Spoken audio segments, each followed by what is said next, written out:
he was getting really mad about, and I gave him the tape, and he even thought I had recordings of that still in the camera or something, so he wanted to take the camera, and he completely freaked, and that was pretty hardcore.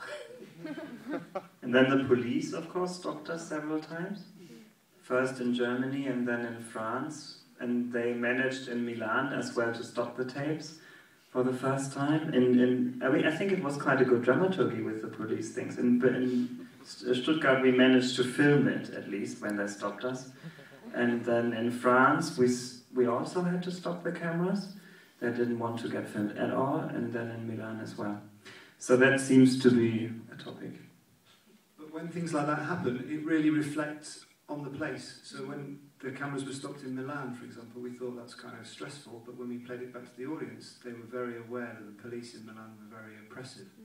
And when they saw them come into shot with their guns, and then they saw them stopping the film, and they were all very aware that the police in Milan were very on top of everyone. And so it always reflects back onto the place that night, or that general feeling in a place, or a town, or a city. No, they just made us stop the filming, so we had to cut, and then they made the festival director come to town, come right down on his moped, and then they had to go through the whole thing, and then we were allowed to continue again, so we had to edit it. The police in Milan, they're called the subversive police. They have many different kinds of police in Italy, have about 7 different types of police, and they were the subversive police, and they're allowed to stop anyone who is doing something subversive. Okay, we have time for one more question, so you right here. Have you ever had to make a decision to censor something you yourselves have made your own decision?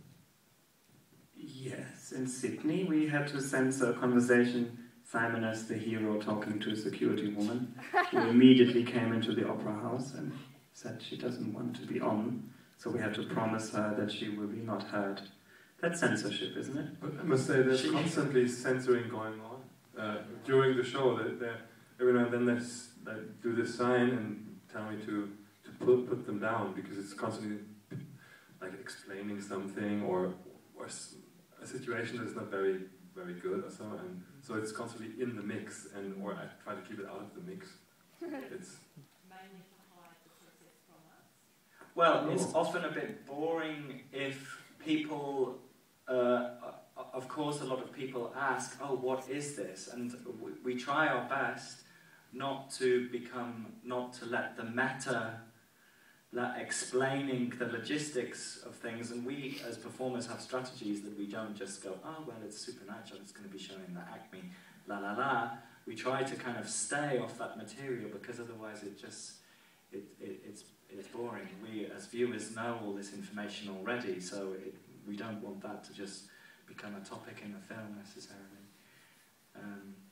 Yeah, but the funny thing with the Sydney show, the security woman in the Sydney show, I went up to her, I was playing a hero, and I said, you know, "Oh, I'm also in security, I'm like stopping like bad things, and like, what's the worst thing that's happened here?"